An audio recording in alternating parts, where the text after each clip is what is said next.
start for the third talk. It's a pleasure to introduce Mariel Saez from PUC-Chile.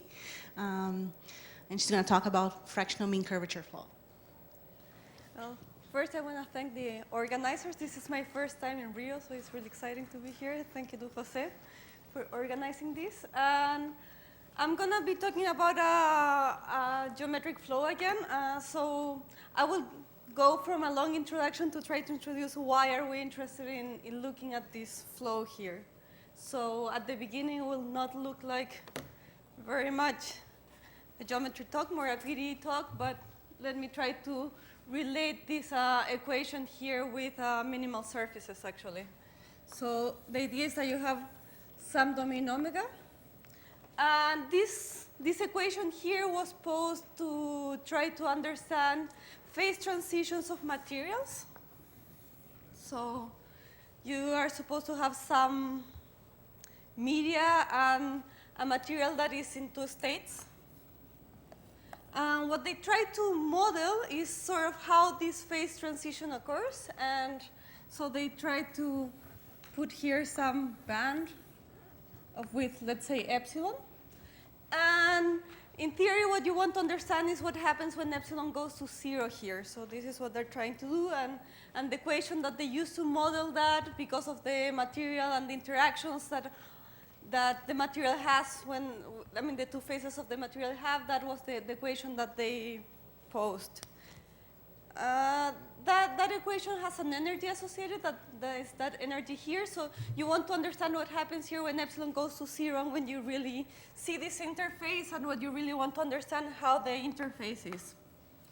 So if this is a good model, what you would think is that the function u epsilon is converging to something that is 1 here, minus 1 here, and some transition here. And the function w is something that has minima here in the 1, minus 1, and there's 0. I mean, I always use w because it's a function that looks like, I mean, you can think there's a function that looks like this. And this is 1, and this is minus 1. So that's the function w. So when epsilon goes to 0, what happens here is that this converges to some function that is 1 and minus 1. That's what I'm trying to say there. And the function, the energy function, what converges to is the perimeter of this interface here. So I'm thinking that this is the set E. So this is the complement of E. And what the energy function is converging to is the perimeter of this, if this is this length here. And if you think that these functions u epsilons were minimizers of the energy, actually you can see that this thing here is a minimal surface in some sense. I mean, it might have singularities in principle, but you can think that it's a minimal surface.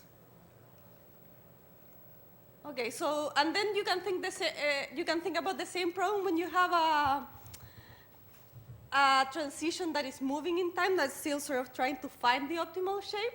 And in that case, what you see, I mean, that the energy is decreasing, the same energy is decreasing, and the interface that you will see here is something that is moving by mean curvature flow.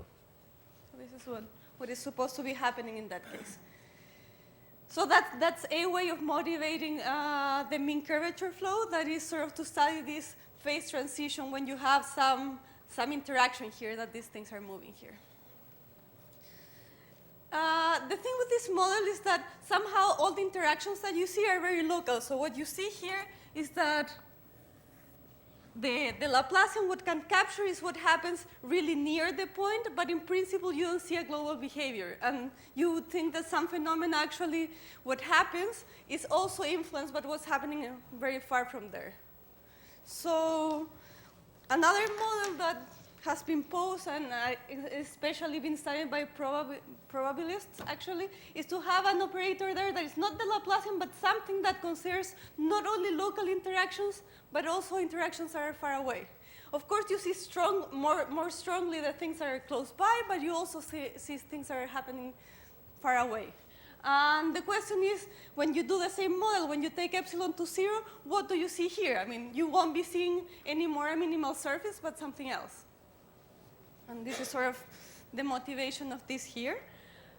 And what was, well, I mean, there is some remark here, though, that this model here, actually, when the S that parameter S is converging to 1 is actually converging in some sense to the model that I described before, and this is going to be relevant later on. But let me tell you a little bit more about the interface there. So you have that the energy you still have an energy associated to this. I'm not going to be very specific of what that energy is, but somehow wants to, again, sort of captures what this thing here is. And what you can see is that in the limit you get something. You get a quantity that I will call the perimeter S because it's somehow like the perimeter, and because of the observation that I had before, when S goes to 1, it should be the perimeter. It should be the same thing as the perimeter there. So let me try to understand what the perimeter is, what this S perimeter is, and in fact, if it goes to 1 or not. So the perimeter is that sort of complicated formula there, and let me try to draw again what this should be, maybe in a different picture. So now you have some object here. You again are converging to some function E, and this is my set omega. And somehow this function sees the interaction of this side with this side, but also, if you see the equation before, somehow you need some condition outside the set, because talking about boundary conditions of something that is non-local doesn't make sense. I mean, you need something bigger. So you can think that the set E has like an outside parallels of the set, and this is going to be the complement, all this. So you see the interactions of this with this. You see interaction of this part with this part, and this part with this part. And somehow this, when S is going to 1, is going to give you exactly this perimeter here. And well, you would think, I mean, somehow, again, if you're talking about minimizers, you should be looking at minimizers or critical points of this perimeter S. And that should be what I'd be calling a fractional minimal surface. Fractional because of the S. The S is less than 1. That's why they call it fractional. And so you want to characterize somehow what does it mean to be a fractional minimal surface. As for local minimal surfaces, you characterize them as things with mean curvature 0. So you compute the Euler-Lagrange equation of this functional there, and you get this quantity here that is the analog of the mean curvature. And in fact, when S converges to 1, this is something that converges to the mean curvature, to the local mean curvature. So yeah, this is sort of what I was saying here. Okay, so the idea now is try to understand how are these fractional objects, how are fractional minimal surfaces, and eventually if you look at the dynamic product of the parabolic equation, you will see something that is a fractional mean curvature flow, and that's what I want to talk about today. But I want to start before talking a little bit about what is known for fractional minimal surfaces before, and then go to the fractional mean curvature flow. So a fractional minimal surface, as I said before, is something that has fractional mean curvature equal to 0. And actually, not so much is known, and there are not so many examples at hand. A plane is still a minimal surface, it's still an S minimal surface. But then there's a whole industry of trying to understand what things are similar and what things are different. And usually, I mean, so far there's more success in trying to see what things are similar because you know what to look for.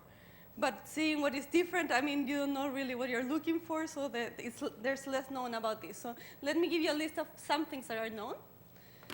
So the first thing, this is not chronological, but it's sort of how you can see this thing. The first thing that they see is that if you have a minimal surface that is C1 alpha regular, implies that it's C infinity. In case of minimal surfaces, you only need C1 actually to get regularity. So after that, they sort of reduce this case to the Lipschitz one, but first they prove the C1 alpha regularity. And when S is close to 1, then you see that everything is sort of very similar to a minimal surface, and that you're approaching a real minimal surface. For n equal to 2, they have C infinity sort of in an independent proof. And the only thing here that is really strikingly different from like regular minimal surfaces is that there are some examples of things that are S minimal but not minimal in the limit. there are a whole bunch of other constructions that try to find close to minimal surfaces something that is S-minimal. And there are many of those. There's something like S-minimal catenoids and some S-minimal cones. That's how this last result started. But when they were trying to look at those S-minimal cones, they found that they could find things that are S-minimals in dimensions that are lower than 7. So there are some constructions. So in principle, I mean, it seems like you can see a much richer family of things that are S-minimal than minimal, but you should also see all the minimal things. This is sort of what it seems like it's going to happen. So when I saw this, I mean, we were interested in trying to see what happened with the parabolic case. How different or how similar is this? And we're still in the stage of looking things that are similar more than things that are different. So what I'm going to talk about today is more things that are similar to mean curvature flow. And I'll try to mention some possible sources of things that will be different. But again, I would think that close to S-minimal surfaces, you should have things that converge to that, for instance, and then the behavior should be sort of different than the local one. But I won't really talk about that. So the equation that I will be looking is this. The flow that I will be looking at is this one. And new here is the exterior normal. And I will refer to this as the fractional mean curvature flow. So let's see. And one remark that I wanted to make here, because I always forget to say this when I talk about this, is that one thing that in principle you can see that is different is that, for instance, if you have something like this and something like this here, when you're talking about local mean curvature flow, it's the same thing as looking at this component and this component separately.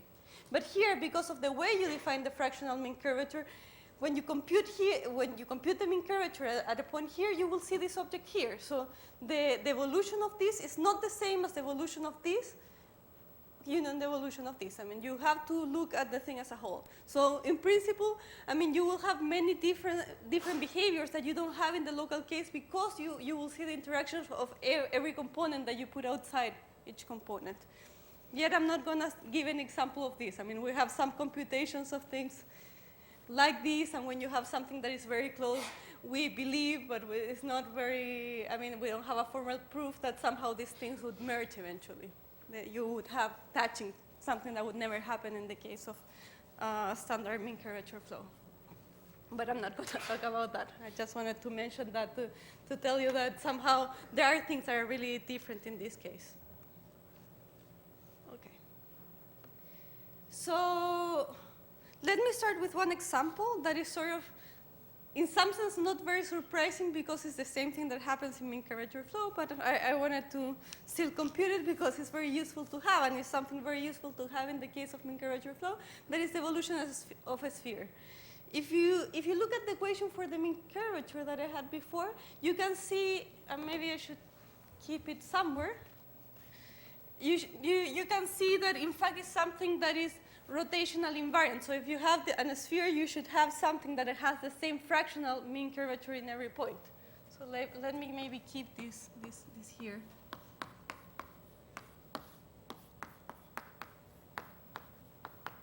So I will call this H of E at X. Yeah, okay.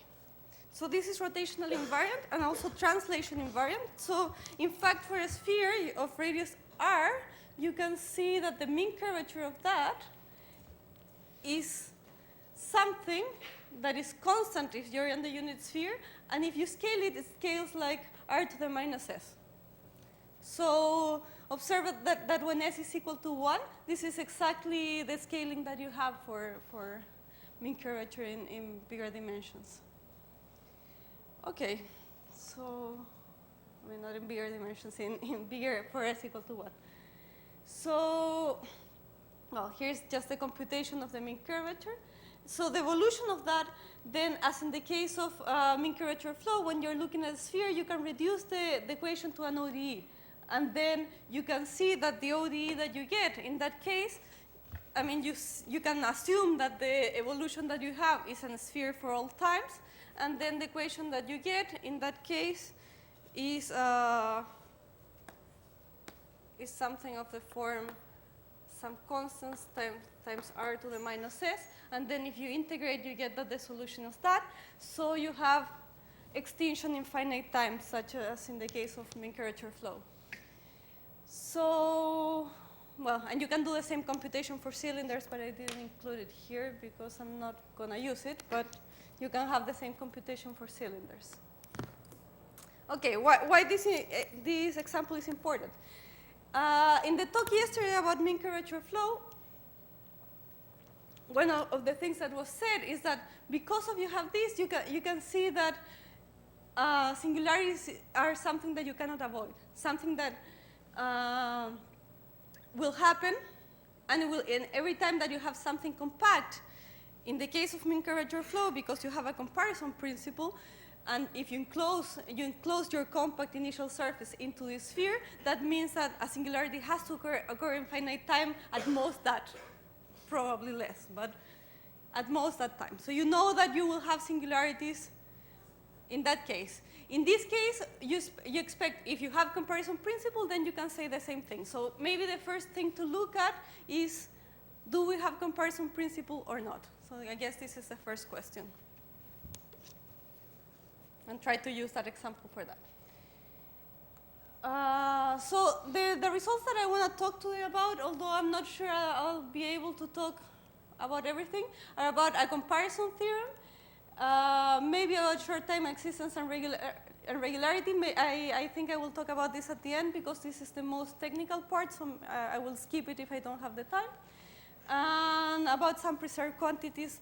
As we saw yesterday, this is very important when you classify singularities, that you want to say that, for instance, is convex or mean convex or something. So these are the three things that I want to talk about today, and I change a little bit the order, so I will do the first one, the last one, and then the second one. So the first thing is that you actually do have comparison in the following sense. If you have two things that are contained, so if you have a set F and a set E here, and you let them evolve, and if you have an evolution that is smooth, then they keep being contained through the evolution. The proof that I have here only works if you are starting with something that is strictly contained. Actually, to have something that is non-strictly contained, you can do something, but you need some regularity. So I'm not actually going to prove it. I'm just going to prove it in the easy case. But it is sort of the same proof, because you need sort of to approximate if you have things that are touching at the initial time. So assume that it's strictly contained, and let them evolve. Suppose that there is a first time they evolve, and there is a first time t, where they're touching.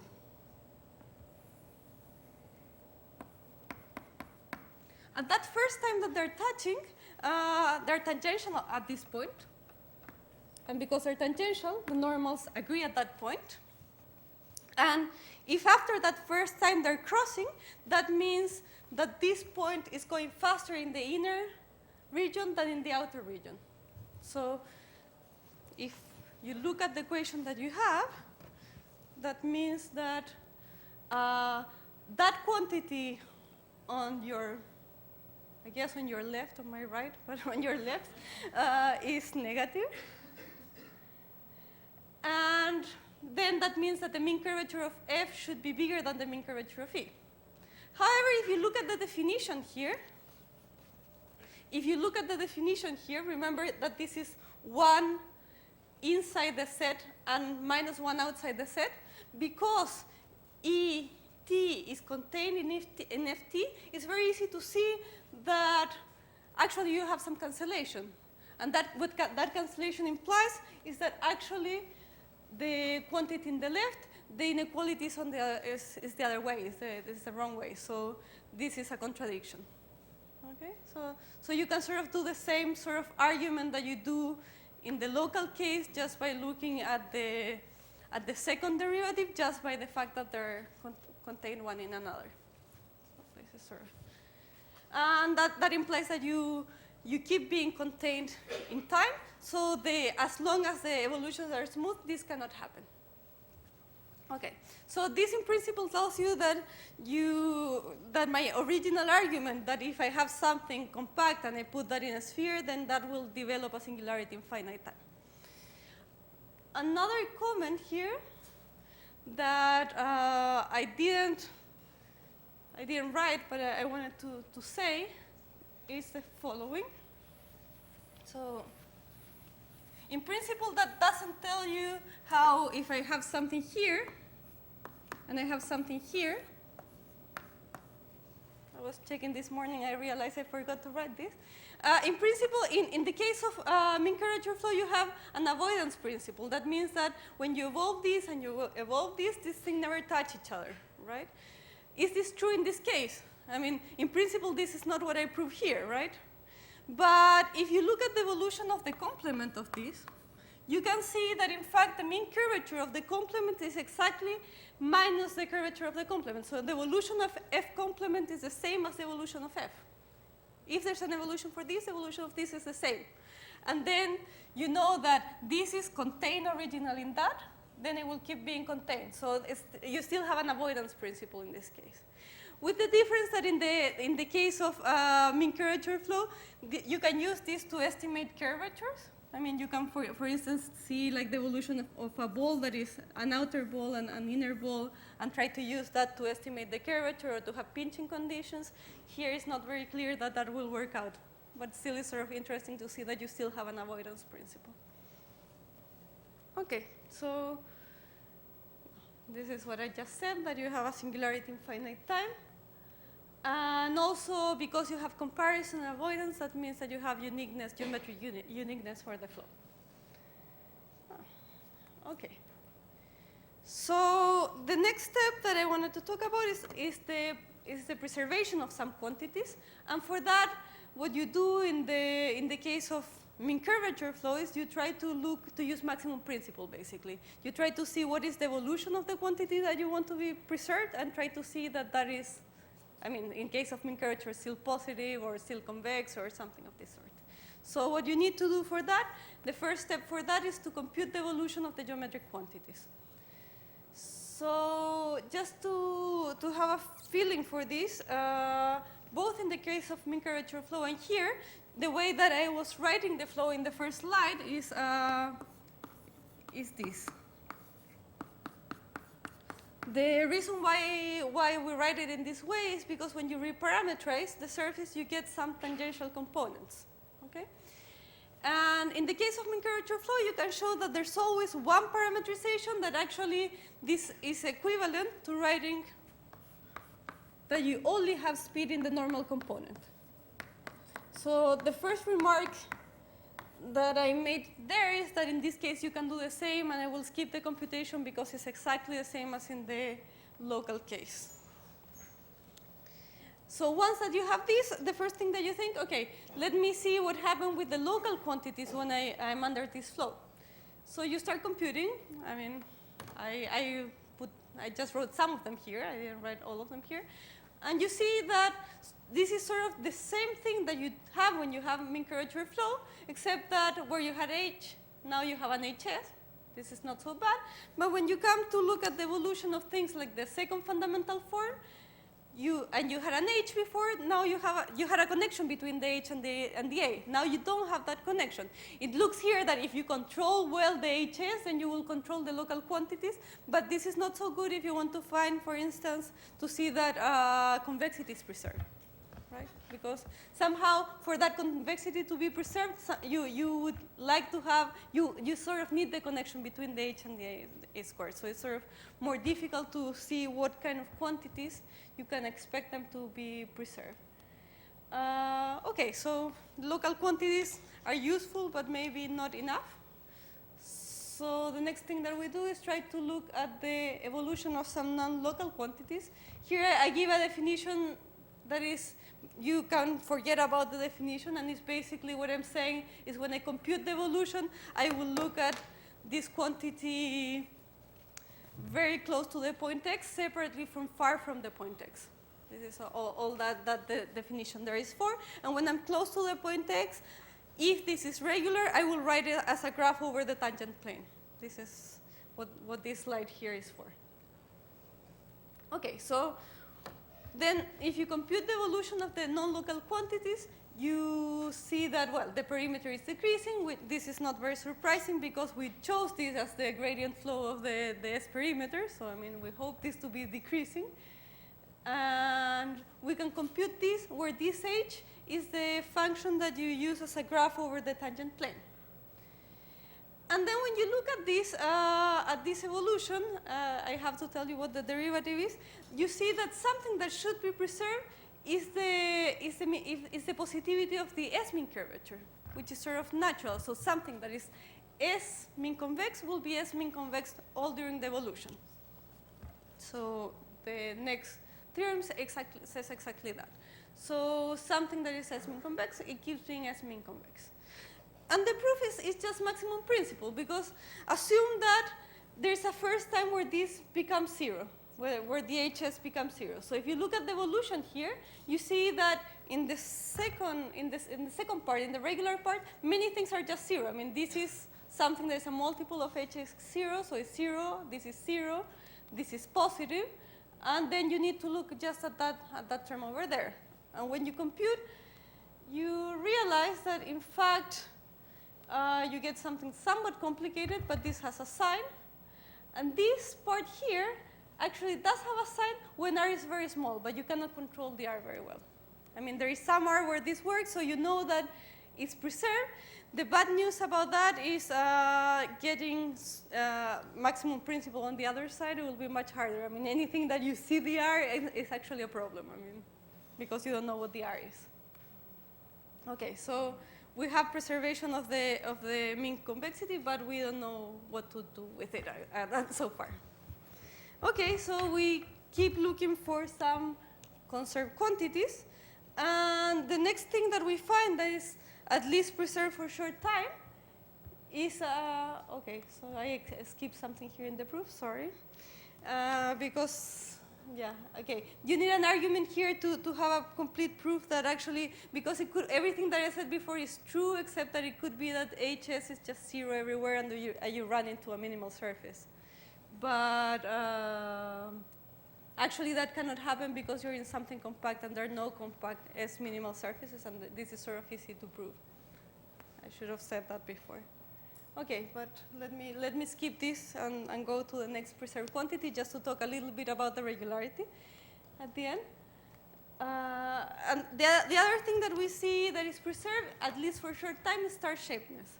And the way that we study this fact here is try to assume that it's star shaped and try to see the evolution of this. So star shapeness means that this is the quantity inside is strictly positive. So what we use is maximum principle to see that this stays bounded as long as the H stays bounded.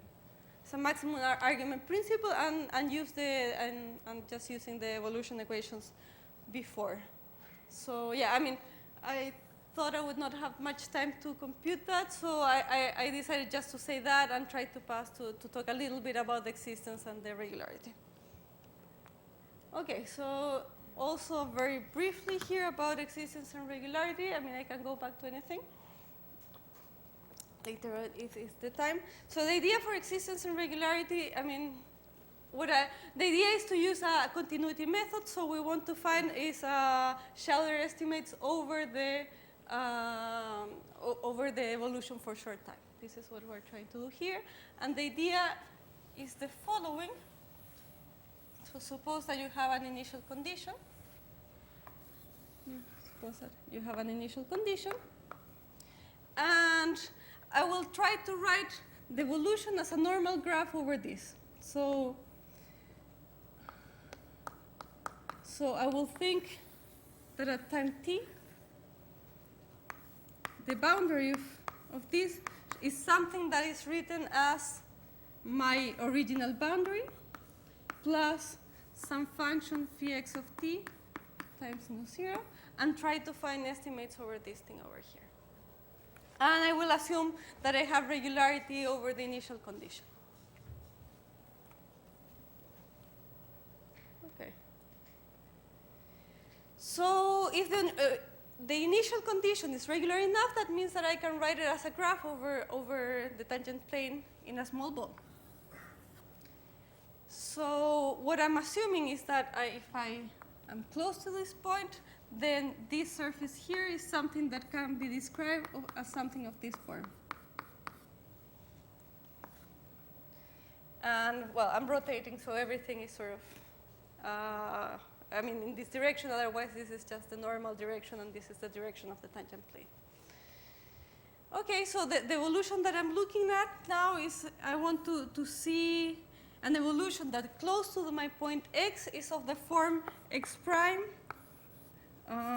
u of x prime. This is my initial condition, plus phi x of t, and try to look at the evolution of this thing here.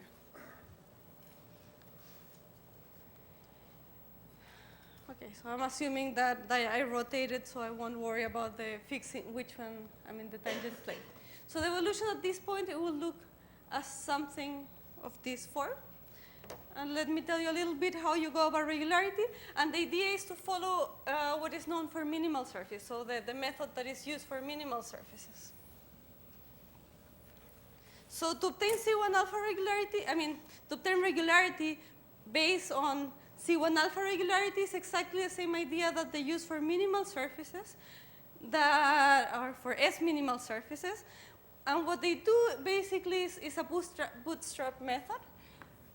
And when you write the mean curvature here, the HS,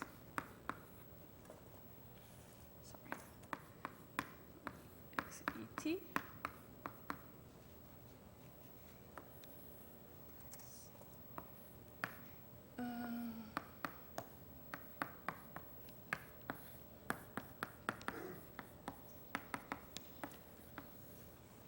you can write it as something that is nearby. That is what I was calling the singular part. So I can split it something of this form, phi of y, sorry.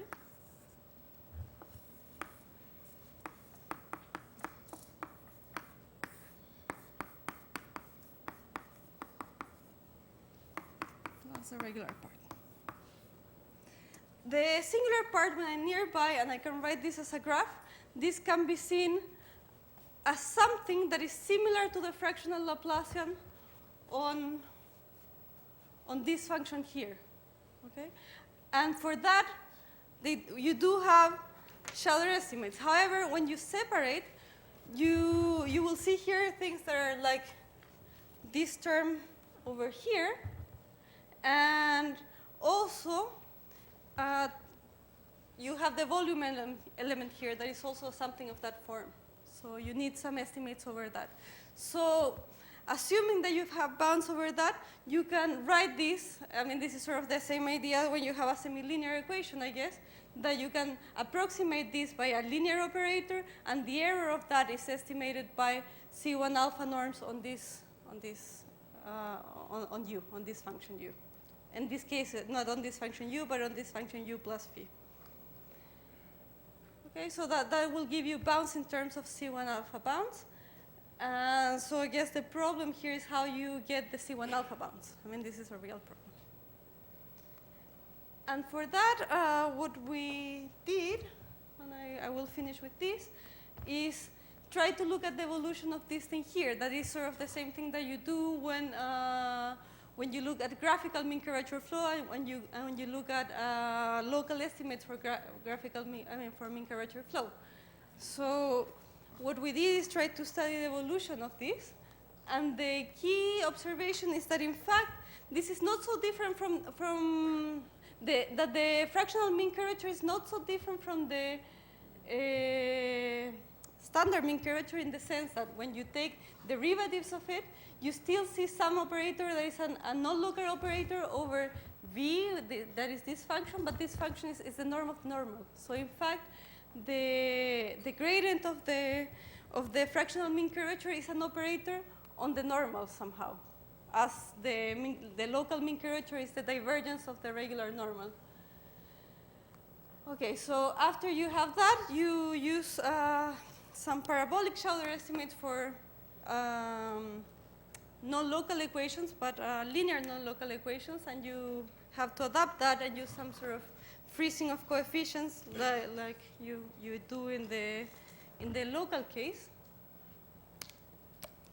And you obtain bounds in terms of HS. So after that, you need to obtain some sub-bounds on HS. And for that, we go back to our computation for the mean curvature and try to see that the R can be chosen uniformly. But in this case, we can do it. I told you before that this was hard to do.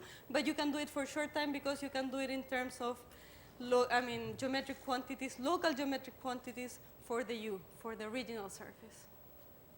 And this gives you some sort of short time bounds for the HS. So that gives you short time bounds, and then you have Schauder estimates, and you can do sort of the same game that you do for local, for regular mean curvature flow, for regular quasi-linear parabolic equations. And yeah, I think I will stop here.